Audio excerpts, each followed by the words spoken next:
Hello दोस्तों, आप सभी का एक बार फिर से हमारे चैनल पर स्वागत है। दोस्तों, इस वीडियो में हम बात करेंगे सिंधु घाटी सभ्यता से जुड़े कुछ महत्वपूर्ण तथ्यों के ऊपर, जो कि एग्जाम के दृष्टिकोण से बहुत ही महत्वपूर्ण टॉपिक है और अक्सर एग्जाम में यहाँ से क्वेश्चन बनते हैं। और वीडियो के लास्ट में हम देखेंगे सिंधु घाटी सभ्यता से जुड़े कुछ महत्वपूर्ण प्रश्न जो कि विशेष एग्जामों में पूछे गए, जैसे कि एसएससी, आरआरबी, यूपी पीसीएस और भी बहुत से एग्जामों में पूछे गए प्रश्नों का एक विशेष संकलन हम इस वीडियो में देखेंगे। तो आइए अब हम अपने वीडियो को शुरू करते हैं। सिंधु घाटी सभ्यता के लोगों का जो मुख्य व्यवसाय था वो क्या था? दोस्तों, सिंधु घाटी सभ्यता के लोगों का जो मुख्य व्यवसाय था वो कृषि हुआ करता था और यहाँ की जो मुख्य फसलें थी उसमें गेहूं, जौ, चावल, खजूर, सरसों और कपास थे। काटन का उत्पादन करने वाले जो सबसे पहले लोग थे वो हारपान थे। वही हम बात करें, सिंधु घाटी जो सभ्यता थी वर्तमान में उत्तर पूर्व अफगानिस्तान से पाकिस्तान और उत्तर पश्चिम भारत तक फैली हुई थी। दोस्तों, ये सभ्यता घग्गर नदी यानी कि जो सरस्वती नदी का पुराना नाम घग्गर नदी, घग्गर, हकरा नदी और सिंधु के नदी नालों के बीच पनपी थी। सिंधु घाटी जो सभ्यता थी दुनिया की 4 सबसे पुरानी सभ्यताओं में से एक थी और इसे हड़प्पा सभ्यता के रूप से भी जाना जाता है। दोस्तों, ये प्रणाली जो थी वो ग्रिड प्रणाली पर आधारित एक संगठित योजना के लिए प्रसिद्ध थी। नेक्स्ट हम देखते हैं, सिंधु घाटी सभ्यता शब्द का उपयोग करने वाले जो पहले शोधकर्ता थे वो जॉन मार्शल थे और ये जो क्वेश्चन है वो एग्जाम के दृष्टिकोण से बहुत ही महत्वपूर्ण है और अक्सर एग्जाम में यहाँ से प्रश्न बनते हैं और ये कई बार एग्जाम में पूछे भी गए हैं। नेक्स्ट हम बात करते हैं, रेडियो कार्बन जैसी नवीन विश्लेषण पद्धति के द्वारा सिंधु घाटी सभ्यता की जो सर्वमान्य तिथि थी वो 2400 ईसा पूर्व से लेकर 1700 ईसा पूर्व तक मानी गई है। वहीं हम बात करें सिंधु सभ्यता की खोज। दोस्तों, सिंधु घाटी सभ्यता की खोज राय बहादुर दयाराम साहनी द्वारा की गई थी। 1921 में सबसे पहले यहाँ पे खुदाई की गई थी। सिंधु सभ्यता को प्राक ऐतिहासिक अथवा कांस्ययुगीन में भी रखा जा सकता है, यानी कि इसे कांस्ययुगीन सभ्यता के रूप में भी जानते हैं। सिंधु घाटी सभ्यता का जो क्षेत्र था वो अत्यंत व्यापक था और यह इंडस या फिर इंडस नदी के किनारे बसने वाली एक सभ्यता थी। दोस्तों, वहीं हम बात करें इसके भौगोलिक उच्चारण की विभिन्नताओं के बारे में, तो भौगोलिक उच्चारण की भिन्नताओं की वजह से इस इंडस को सिंधु कहने लगे थे और आगे चलकर यहीं के लोग, यहाँ के जो रहने वाले लोगों ने इन्हें हिंदू उच्चारण का जन्म हुआ और हड़प्पा और मोहनजोदड़ो की खुदाई से इस सभ्यता के हमें प्रमाण भी मिलते हैं। दोस्तों, ये क्षेत्र सिंधु और उसके सहायक नदियों के क्षेत्र में आते हैं और फिर इसके बाद में रोपड़, लोथल, कालीबंगा, वनमाली और रंगापुर आदि क्षेत्रों में भी इस सभ्यता के अवशेष मिले जो सिंधु और उसकी सहायक नदियों के क्षेत्र के बाहर थे। वहीं हम बात करें सिंधु सभ्यता कैसी सभ्यता थी। दोस्तों, जो सिंधु सभ्यता थी वो एक सैंधव प्रांत वाली सभ्यता थी। सिंधु सभ्यता में जो मकान के दरवाजे थे वो मुख्य रूप से सड़क पर न खुलकर पीछे गलियों में खुलते थे और अपवाद के रूप में बात करें तो लोथल में जो मकान के दरवाजे थे वो सड़क पर खुलते थे। वही चंदुहाड़ों की बात करें तो यहाँ से हमें वक्राकार ईंटों की प्राप्ति हुई थी। आइए अब हम देखेंगे सिंधु घाटी सभ्यता का क्षेत्रीय विस्तार। दोस्तों, हड़प्पा सभ्यता भारत भूमि पर लगभग 13 लाख वर्ग किलोमीटर के क्षेत्रफल में फैली थी, जो एक त्रिभुजाकार आकृति के रूप में थी। ये उत्तर में मांडा, जम्मू कश्मीर यानी कि यहाँ पे, और दक्षिण में दैमाबाद, महाराष्ट्र तक, और पूर्व में आलमगीर तथा उत्तर प्रदेश और पश्चिम में सुतकांगेडोर पाकिस्तान तक फैली हुई थी। मतलब इसकी जो आकृति अगर आप ध्यान नक्शे में देखेंगे तो एक त्रिभुजाकार आकृति बनाती है, तो इसलिए इसे त्रिभुजाकार स्वरूप में फैला हुआ माना गया था।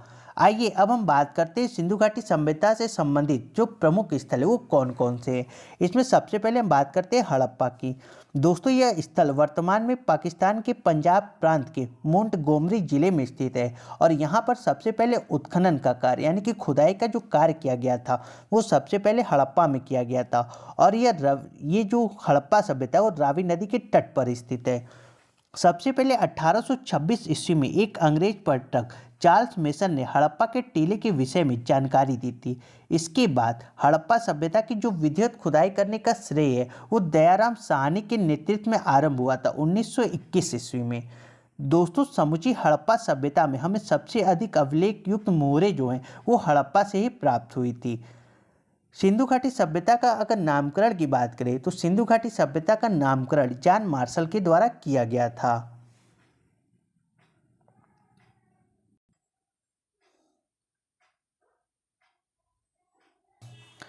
नेक्स्ट हम बात करते हैं हड़प्पा से हमें एक विशाल अन्नागार के साक्ष्य मिले हैं और यहीं से इसके साथ साथ हमें मातृ देवी की मूर्ति, ओखली और एक सींग वाला जानवर तथा कुम्हार का चाक भी मिला है।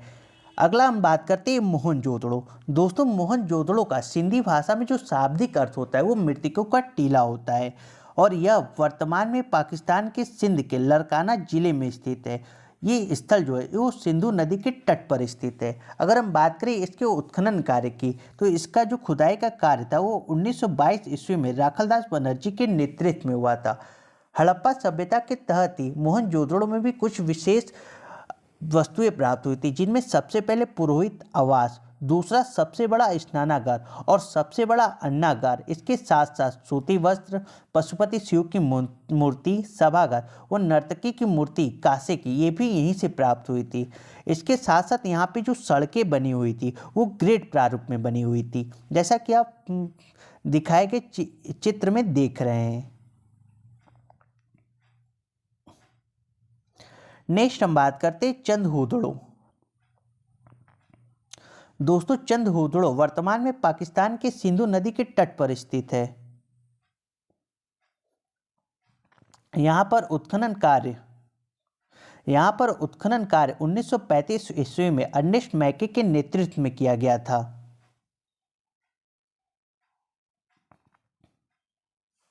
इसके बाद हम बात करते हैं चंदहुदड़ो में जो शहरीकरण का था वो अभाव था और इस स्थल से हमें विभिन्न प्रकार के मनके यानी मिट्टी के उपकरण, मोहरे आदि प्राप्त हुई थी। दोस्तों, इसलिए इस स्थल को सिंधु घाटी सभ्यता का औद्योगिक केंद्र माना जाता है। चंदहुदड़ो जो थी वो सिंधु घाटी सभ्यता का एकमात्र ऐसा स्थल था जहाँ से हमें वक्राकार ईंटों के साक्ष्य प्राप्त होते हैं। अगला हम बात करते हैं कालीबंगा। कालीबंगा जो स्थल है वर्तमान राजस्थान में हनुमानगढ़ जिले में स्थित है और यह प्राचीन सरस्वती नदी के तट पर स्थित था। दोस्तों, इस स्थल की खोज 1953 ईस्वी में अमलानंद घोष के द्वारा की गई थी और यहाँ से हमें यानी कि कालीबंगा से हमें बेलनाकार मोहरों, अलंकृत ईंटों के साक्ष्य मिले हैं। वहीं डॉक्टर दशरथ शर्मा ने कालीबंगा को सिंधु सभ्यता की तीसरी राजधानी कहा था।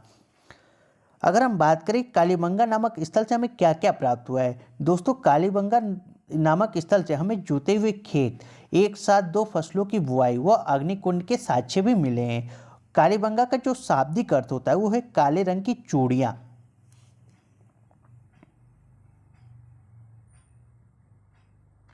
नेक्स्ट हम बात करते हैं लोथल।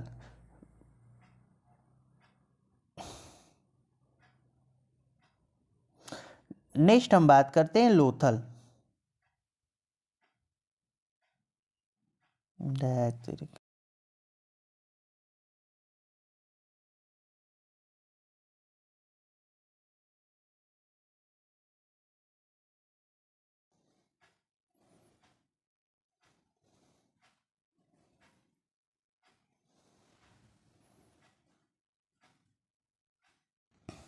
नेक्स्ट हम बात करते हैं लोथल। दोस्तों, लोथल जो है वर्तमान में गुजरात के अहमदाबाद में भोगवा नदी के तट पर स्थित है और जो यह स्थल है वो खंभात की खाड़ी के अत्यंत निकट है। इस स्थल की खोज 1957 ईस्वी में श्री S.R. राव द्वारा की गई थी। सिंधु घाटी सभ्यता का यह स्थल एक प्रमुख बंदरगाह स्थल था। अगला हम बात करें तो सिंधु घाटी सभ्यता के इस बंदरगाह स्थल में लोथल जो था वो एक विशाल गोदीवाड़ा मिला था लोथल में, जो सिंधु सभ्यता का सबसे बड़ा निर्माण था। वहीं लोथल से हमें धान व बाजरे इस दोनों के साक्ष्य मिलते हैं और इस बंदरगाह स्थल से हमें 3 युगल समाधियों के साक्ष्य भी प्राप्त होते हैं। अगला हम बात करते हैं धौलावीरा। दोस्तों, धौलावीरा वर्तमान में गुजरात के कच्छ की भचाऊ जिले में तहसील में स्थित यह सिंधु घाटी सभ्यता के कालीन स्थल मानवर व मानसर नदियों के पास स्थित है। अगर हम बात करें धौलावीरा से हमें क्या प्राप्त हुआ है, दोस्तों धौलावीरा में अन्य सिंधु घाटी सभ्यता के कालीन स्थलों के विपरीत नगर का जो विभाजन था वो 3 हिस्सों में मिलता था, जबकि सिंधु घाटी सभ्यता में कालीन व अन्य नगरों का जो विभाजन था वो 2 हिस्सों में किया गया था। वहीं अगर हम बात करें धौलावीरा में हमें बांध वो कृत्रिम जलाशय के साक्ष्य में मिले हैं। इससे यह सिद्ध होता है कि यह जो नगर है वो जल प्रबंधन की उत्कृष्ट व्यवस्था मौजूद थी। यहाँ पर क्वेश्चन कुछ इस प्रकार से बनेगा कि सिंधु घाटी सभ्यता को कौन सा स्थल है जहाँ से हमें जल प्रबंधन की उत्कृष्ट व्यवस्था किस साक्ष्य मिलते हैं? तो इसका जो राइट आंसर होगा वो धौलावीरा होगा, क्योंकि यहीं से हमें जल प्रबंधन की उत्कृष्ट व्यवस्था सिंधु घाटी में मौजूद थी, इसका साक्ष्य मिलता है।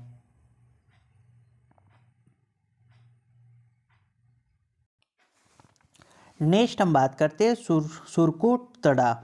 दोस्तों सुरकोटता ये जो कच्छ है, यह स्थान जो है वो कच्छ गुजरात में स्थित एक सभ्यता स्थल है, जिसकी खोज 1960 ईस्वी में जगपति जोशी के द्वारा की गई थी और यह सिंधु सभ्यता के पतन को दर्शाता है। सुरकोटदा से हमें घोड़े की अस्थियां वो तराजू के पल्ले भी प्राप्त होते हैं।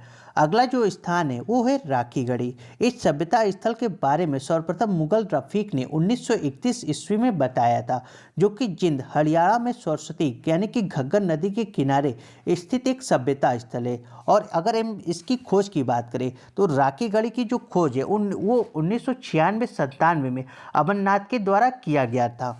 वहीं हम बात करें, यह सिंधु सभ्यता का सबसे विशाल नगर सभ्यता स्थल था। सन 2016 में यहाँ से कब्रिस्तान युवा युगल समाधि के प्रमाण भी प्राप्त होते हैं। वहीं अगर हम अगला बात करें रोपड़ की, तो दोस्तों ये जो रोपड़ है वो सतलज प्रांत पंजाब में सतलज नदी के किनारे स्थित एक सभ्यता स्थल है, जिसकी खोज 1951-52 ईस्वी में बीबी लाल के द्वारा की गई थी। रोपड़ जो है वो स्वतंत्र भारत में खोजा गया प्रथम सभ्यता स्थल है और यहाँ से हमें मानव के साथ कुत्ते के संधान के प्रमाण भी प्राप्त होते हैं। मतलब मानव के साथ साथ कुत्ते को भी दफनाया गया, ऐसा साक्ष्य हमें रोपड़ से मिलता है। अब आइए अब हम बात करते हैं सिंधु घाटी सभ्यता में जो नगर नियोजन थी वो कैसी थी। दोस्तों सिंधु घाटी सभ्यता की जो नगर नियोजन थी, यहाँ पे जो सड़कें थी वो समकोण पर काटती थी, मतलब दोनों एक बराबर काटती थी। और इस प्रकार के जो नगर नियोजन है वो एक ग्रिड प्रारूप अर्थात जल पद्धति पर आधारित थी। अगर हम सड़कों की बात करें तो ये सड़क जो थी वो एक सीधी रेखा में थी, जो एक दूसरे को समकोण पर काटती थी। और इस प्रकार के प्रत्येक जो नगर है अनेक खंडों में विभाजित होते थे, मतलब ये छोटे छोटे कई खंडों में विभाजित होते थे ये जो खंड है। और प्रमुख सड़कों से जो गलियां निकलती थी वो लगभग 1 से 2 मीटर चौड़ी होती थी। मतलब अगर इसकी चौड़ाई की बात करें तो ये लगभग इतनी 1 से 2 मीटर चौड़ी होती थी, जैसा कि आप ये दिए गए चित्र में देख रहे हैं। जी।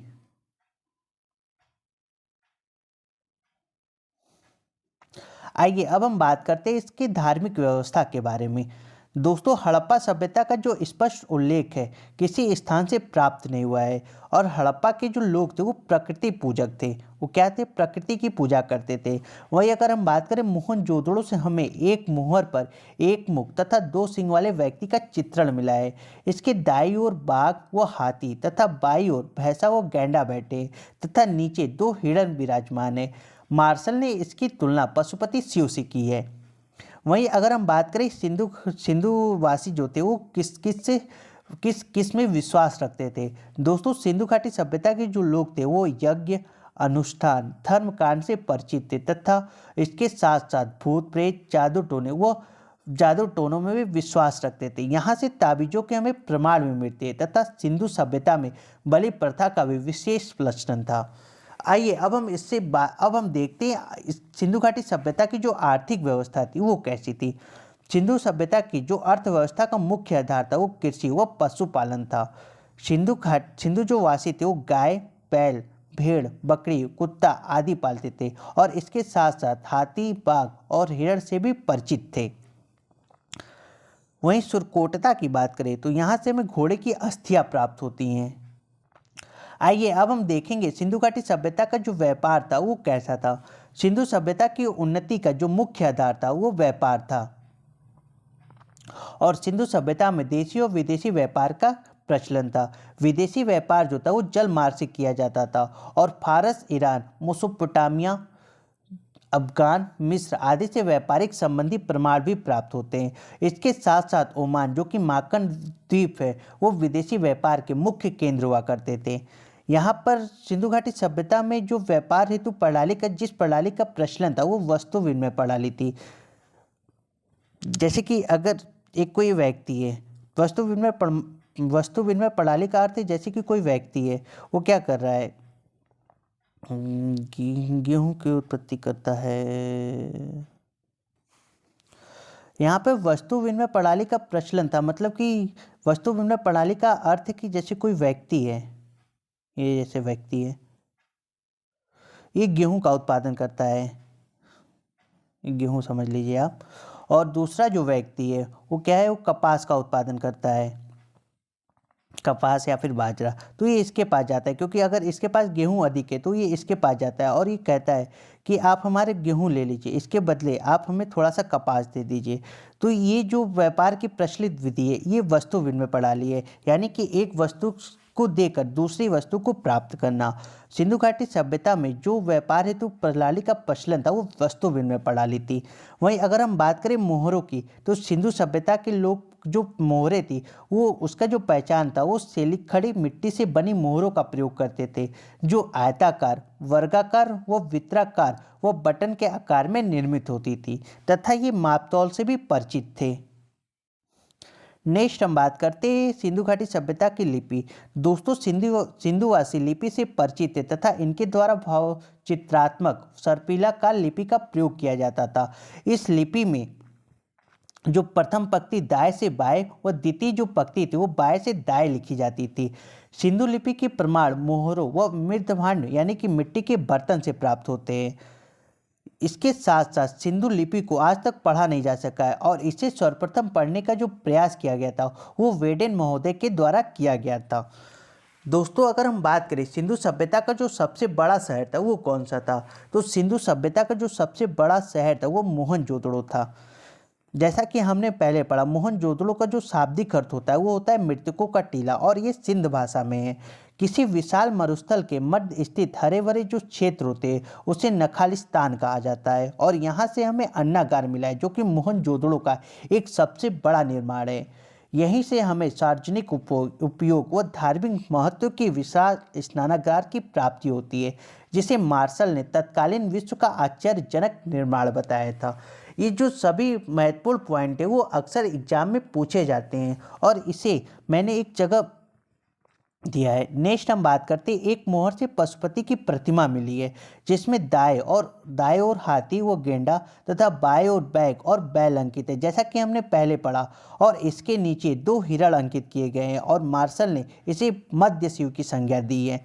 इसके साथ साथ हमें मोहनजोदड़ो से कांस्य यानी कि नृत्य की प्रतिमा भी मिली है जिसमें दाएं हाथ में 24 व बाएं हाथ में 4 चूड़ियाँ पहनी हुई है। इसे देवदासी की संज्ञा दी जाती है। ये जो प्रतिमा थी वो कांसे की बनी थी।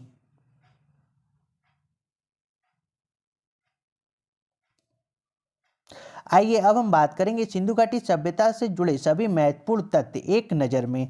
सर्वप्रथम 1826 ईस्वी में चार्ल्स मेसन ने इस स्थान की यात्रा की थी और हड़प्पा में एक टीले के बारे में बताया था। वहीं अगर हम बात करें 1853 व 1856 के बीच में कनिंघम ने यहाँ का भ्रमण किया, परंतु वो इसके महत्व को समझ नहीं पाए थे। दोस्तों 1920-21 ईस्वी में पाकिस्तान के सिंध प्रांत में रेलवे का जब निर्माण चल रहा था तब इस सभ्यता के बारे में हमें पता चला था। वहीं अगर हम बात करें अंग्रेजी सरकार ने सर्वप्रथम जॉन मार्शल को इस सभ्यता के उत्खनन का कार्य सौंपा था और ये जो सभ्यता थी वो आद्य ऐतिहासिक काल के अंतर्गत आती थी जिसका कोई लिखित साक्ष्य नहीं है और न ही पढ़ा गया है। मतलब इसका लिखित साक्ष्य है लेकिन ये पढ़ा नहीं गया है। वहीं अगर हम बात करें इस सभ्यता कैसी थी, दोस्तों ये सभ्यता की जो आकृति थी वो त्रिभुजाकार थी और इसका जो कुल क्षेत्रफल था वो 12,99,600 किलोमीटर यानी कि लगभग 13 लाख वर्ग किलोमीटर में फैली सभ्यता थी। सिंधु सभ्यता का जो प्रथम हड़प्पा सभ्यता के स्थल के बारे में चार्ल्स मेसन द्वारा 1826 में बताया गया था। वहीं अगर हम बात करें 1853-56 में, जैसा कि ऊपर हमने पढ़ा, रेल इंजीनियर जॉन बार्टन और विलियम बार्टन ने यहाँ किसी नगर होने की पुष्टि की थी तथा अलेक्जेंडर कनिंघम के प्रयासों से 1861 व 62 ईस्वी में भारतीय पुरातत्व विभाग की स्थापना हुई जिनके निर्देशन में हड़प्पा स्थल का सर्वेक्षण का कार्य किया गया। दोस्तों भारतीय पुरातत्व के जनक कहे जाने वाले जो व्यक्ति थे वो अलेक्जेंडर कनिंघम को कहते हैं। यानी अगर हम बात करें कि भारतीय पुरातत्व का जनक किसे कहा जाता है तो भारतीय पुरातत्व का जनक हम अलेक्जेंडर कनिंघम को कहते हैं। वहीं अगर बात करें 1902 ईस्वी में, दोस्तों 1902 ईस्वी में जॉन मार्शल को पुरातत्व का निर्देशक बनाया गया, यानी भारतीय पुरातत्व का निर्देशक 1902 में जॉन मार्शल को बनाया गया। और इनके निर्देशन में 1921 में राय बहादुर दयाराम साहनी द्वारा हड़प्पा स्थल व 1922 ईस्वी में राखलदास बनर्जी द्वारा मोहनजोदड़ो स्थल की खोज की गई। इसकी खोज के पश्चात ही इसे सिंधु सभ्यता का नाम दिया गया। अगर हम बात करें कि सिंधु सभ्यता से परिचित कराने का श्रेय, यानी कि सिंधु सभ्यता से पूरे विश्व को परिचय कराने का जो श्रेय जाता है वो जॉन मार्शल को जाता है।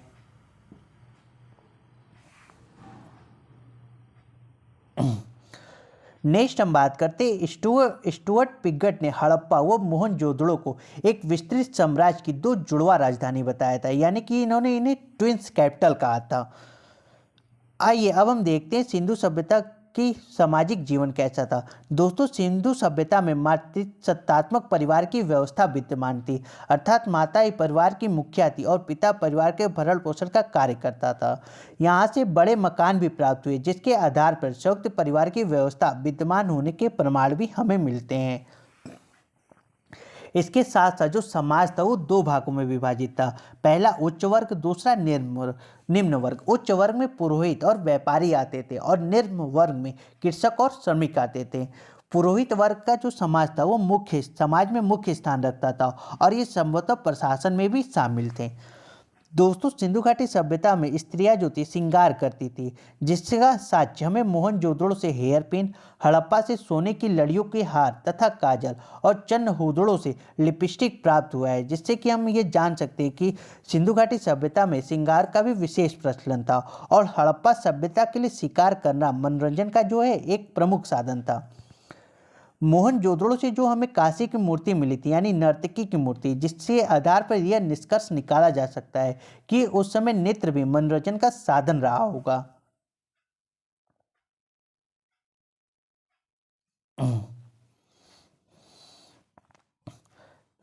नेक्स्ट हम बात कर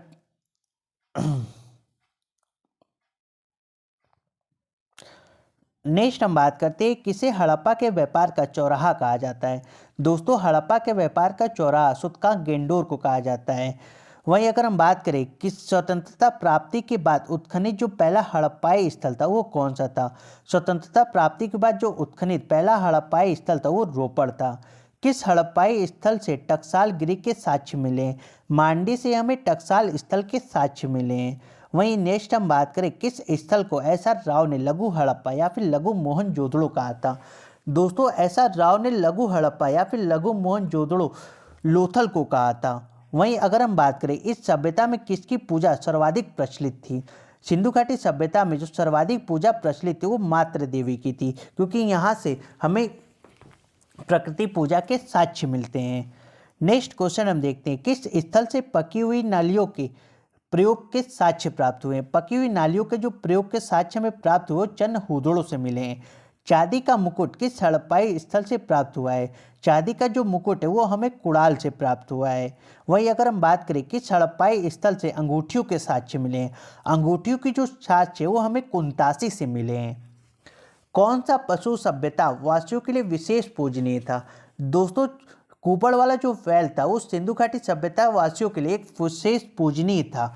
वहीं बात करें गुजरात में साबरमती वो भोगवा नदी के संगम पर कौन सा स्थल खोजा गया। गुजरात के साबरमती वो भोगवा नदी के स्थल पर हमें लोथल प्राप्त हुआ था। लोथल स्थल की खोज की गई थी। वहीं अगर हम बात करें बनवाली का उत्खनन किसके नेतृत्व में हुआ था। दोस्तों बनवाली का जो उत्खनन यानी खुदाई का जो कार्य किया गया था वो आर.एस. बिष्ट के नेतृत्व में किया गया था। वहीं हम बात करें किस हड़प्पाई स्थल को समृद्ध लोगों के शहर कहा जाता है। समृद्ध लोगों का जो शहर है वो हमें बनवाली को कहते हैं, क्योंकि यहाँ से बहुत सी ऐसी वस्तु के साक्ष्य मिले जो हमें बताते हैं कि यहाँ पे समृद्ध लोगों का वास था। आइए अब हम देखेंगे पिछले कई एग्जामों में पूछे गए प्रश्नों के। इसमें सबसे पहले हम बात करते हैं सिंधु घाटी सभ्यता संबंधित थी प्राग ऐतिहासिक युग से, आद्य ऐतिहासिक युग से या फिर उत्तर ऐतिहासिक युग से। दोस्तों सिंधु घाटी जो सभ्यता थी वो किस युग से संबंधित थी? सिंधु घाटी जो सभ्यता थी वो आद्य ऐतिहासिक युग से संबंधित थी। नेक्स्ट क्वेश्चन हम देखते हैं, हड़प्पा सभ्यता की मुख्य जानकारी का स्रोत क्या है? हड़प्पा सभ्यता की मुख्य जानकारी का जो स्रोत है वो पुरातात्विक खुदाई है, जिससे हमें हड़प्पा सभ्यता के बारे में जानकारी मिलती है। क्वेश्चन नंबर 3 देखते हैं, हड़प्पा सभ्यता की खोज किस वर्ष हुई थी? ये जो क्वेश्चन है वो एसएससी 2004 में पूछा गया है। दोस्तों, हड़प्पा सभ्यता की जो खोज है वो 1921 में दयाराम साहनी द्वारा की गई थी। वहीं बात करें सिंधु घाटी सभ्यता को आर्यों से पूर्व रखे जाने का महत्वपूर्ण कारक क्या है? ऑप्शन ए लिपि नगर, ऑप्शन बी नगर नियोजन, ऑप्शन सी तांबा या फिर ऑप्शन डी मिद्रभांड। दोस्तों, सिंधु घाटी सभ्यता को आर्यों से पूर्व रखने जाने का जो महत्वपूर्ण कारक है वो मिद्रभांड है, क्योंकि मिद्रभांड का जो साक्ष्य है वो हमें सिंधु घाटी सभ्यता से ही मिला था।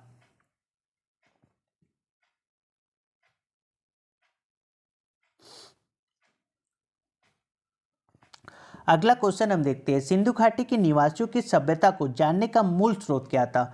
सिंधु घाटी के निवासियों की सभ्यता को जानने का जो मूल स्रोत था वो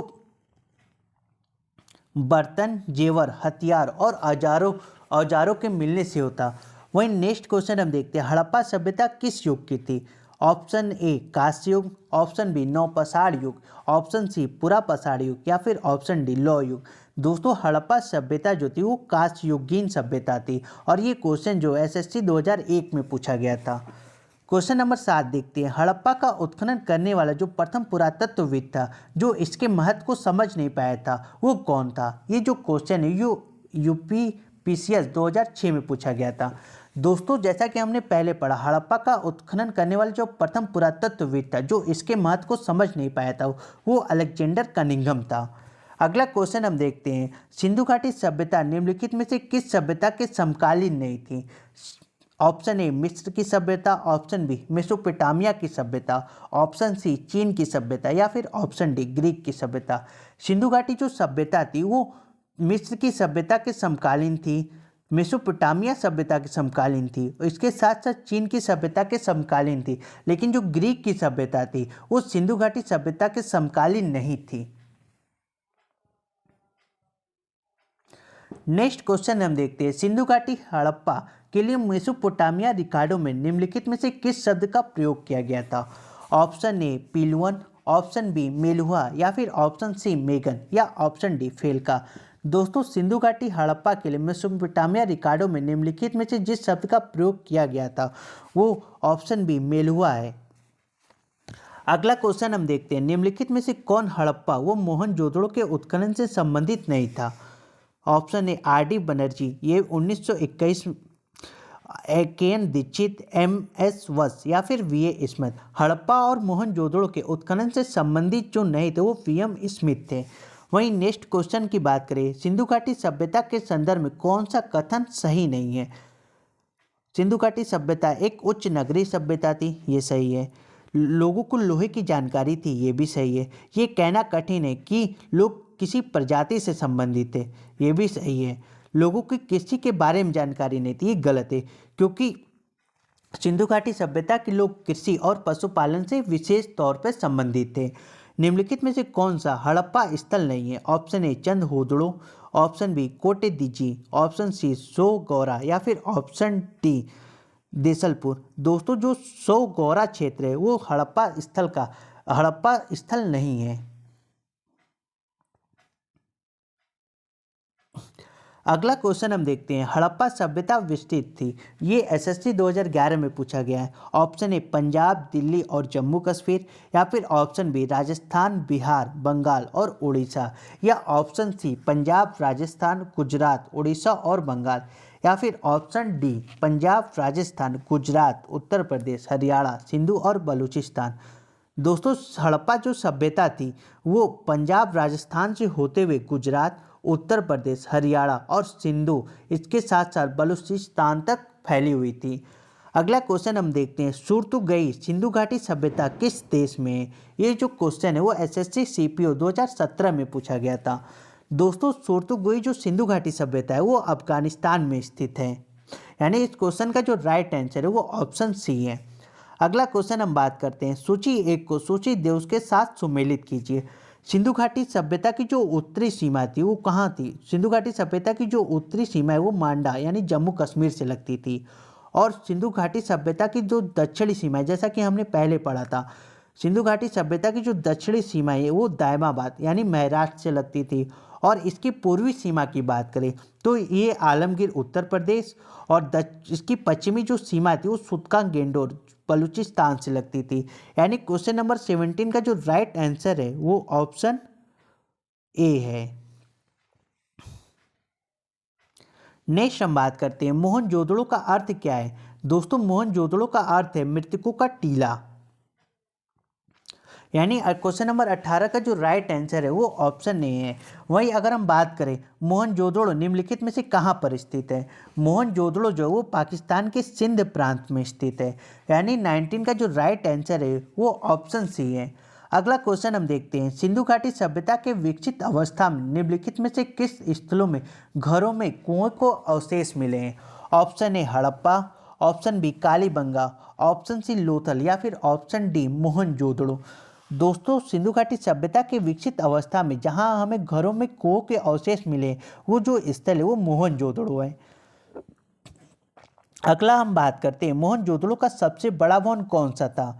ये क्वेश्चन जो एसएससी एफसी 2018 में पूछा गया था। ऑप्शन ए विशाल स्नानागार, अन्नागार या फिर स्तंभाल या 2 मंजिला भवन। मोहनजोदड़ो का जो सबसे बड़ा भवन है वो विशाल अन्नागार है और यहाँ पे सबसे बड़े अन्नागार भवन की साक्ष्य मिलते हैं। नेक्स्ट हम बात करते हैं सिंधु घाटी सभ्यता के निम्नलिखित स्थलों में से कौन सा स्थान सिंधु नदी के किनारे स्थित है? ये जो क्वेश्चन है वो एसएससी 2017 में पूछा गया है। दोस्तों सिंधु घाटी सभ्यता के निम्नलिखित स्थानों में जो स्थान सिंधु नदी के किनारे स्थित है वो मोहनजोदड़ो है। यानी इस क्वेश्चन का जो राइट आंसर है वो ऑप्शन बी है। नेक्स्ट हम बात करते हैं हड़प्पा स्थल कोट दिंजी उस व्यवस्था के निम्नलिखित में से किस प्रमुख स्थल के समीप है? दोस्तों हड़प्पा स्थल जो कोट दिंजी है वो हड़प्पा का एक प्रमुख स्थल है। अगला क्वेश्चन हम देखते हैं दिए गए कथनों पर विचार कीजिए। अरबी भाषा में मोहनजोदड़ो का अर्थ मृतकों का टीला होता है। ये गलत है क्योंकि मृतकों का जो टीला मोहनजोदड़ो को मृतकों का टीला सिंधी भाषा में कहते हैं ना कि अरबी भाषा में। वहीं अगर हम बात करें मोहनजोदड़ो की खोज सर्वप्रथम 1922 में राखलदास बनर्जी ने की थी। ये सही है। मोहनजोदड़ो नगर के जो पश्चिम में दुर्ग का निर्माण था। यानी मोहनजोदड़ो का जो पश्चिमी हिस्सा था वहाँ पे दुर्गों का निर्माण था। ये भी सही है। यानी क्वेश्चन नंबर 24 का जो राइट आंसर है वो ऑप्शन बी है। अगला क्वेश्चन हम देखते हैं सिंधु घाटी सभ्यता में कालीबंगा निम्नलिखित में से किसके लिए प्रसिद्ध थी? ये क्वेश्चन भी एसएससी सीपीओ 2017 में पूछा गया था। दोस्तों सिंधु घाटी सभ्यता में जो कालीबंगा थी निम्नलिखित में से किसके लिए प्रसिद्ध थी? ऑप्शन ए चट्टान कटौती की वास्तुकला, ऑप्शन बी बंदरगाह, ऑप्शन सी कपास की खेती या फिर ऑप्शन डी मिट्टी के पात्र। दोस्तों सिंधु घाटी सभ्यता में जो कालीबंगा थी वो मिट्टी के पात्र के लिए प्रसिद्ध थी। अगला क्वेश्चन हम देखते हैं धौलावीरा किस राज्य में स्थित है? धौलावीरा जो है वो गुजरात राज्य में स्थित है। यानी 27 का जो राइट आंसर है वो ऑप्शन ए है। नेक्स्ट क्वेश्चन हम देखते हैं हड़प्पा संस्कृति के संदर्भ में शैलकृत स्थापत्य का प्रमाण कहाँ से मिला है? ये जो क्वेश्चन है यूपीपीसीएस प्री 2006 में पूछा गया था। दोस्तों हड़प्पा संस्कृति के संदर्भ में शैलकृत स्थापत्य का जो प्रमाण मिला है वो हमें धौलावीरा से मिला है। नेक्स्ट क्वेश्चन हम देखते हैं हड़प्पा काल का इनमें से कौन सा नगर 3 भागों में विभाजित था? Option A Lothal, option B Mohenjodaro, option C Kalibangan या फिर ऑप्शन डी धौलावीरा। दोस्तों हड़प्पा काल का जो नगर 3 भागों में विभाजित था वो धौलावीरा था। क्वेश्चन नंबर 30 की बात करें निम्नलिखित में से कौन सा स्थल घग्गर वो उसकी सहायक नदियों की घाटी में स्थित है? घग्गर को हम सरस्वती नदी के नाम से भी जानते हैं। दोस्तों घग्गर और उसकी सहायक नदियों की घाटी में स्थित जो शहर है वो बनवाली है जो कि घग्गर और उसकी सहायक नदियों की घाटी में स्थित है। अगला क्वेश्चन हम देखते हैं निम्नलिखित में से कौन सा स्थल सिंधु घाटी सभ्यता से संबंधित नहीं है? ये जो क्वेश्चन है वो एमपीपीसीएस 2014 में पूछा गया था। दोस्तों सिंधु घाटी सभ्यता से संबंधित जो शहर स्थित नहीं है वो पाटलिपुत्र है, जो क्योंकि ये पटना में स्थित है, पटना बिहार में। अगला क्वेश्चन हम देखते हैं, हड़प्पा के काल के तांबे का रथ किस स्थान से प्राप्त हुआ था? हड़प्पा काल में जो तांबे का रथ था वो हमें दायमाबाद से प्राप्त हुआ था। लोथल किस नदी के किनारे अवस्थित है? लोथल जो है गुजरात में जो लोथल स्थल की खोज हुई थी वो भोगवा नदी के किनारे स्थित है। और ये क्वेश्चन जो है वो LAS प्री 2009 में पूछा गया था। नेक्स्ट क्वेश्चन हम देखते हैं, किस हड़प्पाई स्थल से फारस की मुद्रा प्राप्त हुई थी? Option A Lothal, option B Banawali, या फिर ऑप्शन सी बालाकोट, या फिर ऑप्शन डी रंगपुर। हड़प्पाई स्थल से फारस की जो प्राप्ति हुई थी वो लोथल स्थल से हुई थी। यानी इस क्वेश्चन का जो राइट आंसर है वो ऑप्शन ए है। अगला क्वेश्चन हम देखते हैं, किस पशु के अवशेष सिंधु घाटी सभ्यता में प्राप्त नहीं हुए थे? दोस्तों ये जो क्वेश्चन है वो CGPCS 2011 में पूछे गए थे। तो जैसा कि हमने पढ़ा था, सिंधु घाटी सभ्यता में हमें घोड़े के बारे में जानकारी मिलती है, गाय के बारे में, हाथी के बारे में मिलती है, लेकिन शेर के बारे में हमें कोई भी साक्ष्य प्राप्त नहीं हुए थे। यानी इस क्वेश्चन का जो राइट आंसर है वो ऑप्शन ए है। निम्नलिखित में से किस युगल से युगल प्रावधान यानी कि डबल ब्यूरेट यानी द्विशिव संस्कार का प्रमाण मिला है? ऑप्शन ए कुन्नासी, ऑप्शन बी धौलावीरा, या फिर ऑप्शन सी लोथल, या ऑप्शन डी कालीबंगा। दोस्तों युगल समाधान का जो हमें समाधान का जो हमें प्रमाण मिला है वो लोथल से मिला है। यानी इस क्वेश्चन का जो राइट आंसर है वो ऑप्शन सी है। अगला क्वेश्चन हम देखते हैं, हड़प्पा के लोगों की जो सामाजिक पद्धति थी वो कैसी थी? ये जो क्वेश्चन है वो SSC 1999 में पूछा गया था। दोस्तों जैसा कि हमने पहले पढ़ा था, हड़प्पा का जो समाज था वो दो भागों में था, एक उच्च समाज और निम्न समाज। यानी यहाँ पे जो व्यवस्था थी वो वर्ण पर आधारित था, श्रमिक आधारित थी। नेक्स्ट क्वेश्चन हम देखते हैं, सैंधव सभ्यता के समाज का स्वरूप कैसा था? सैंधव सभ्यता के जो समाज का स्वरूप था वो मातृ संतात्मक था। यानी यहाँ पे मातृ देवी की विशेषकर पूजा की जाती थी और प्रकृति पूजा भी प्रसिद्ध थी।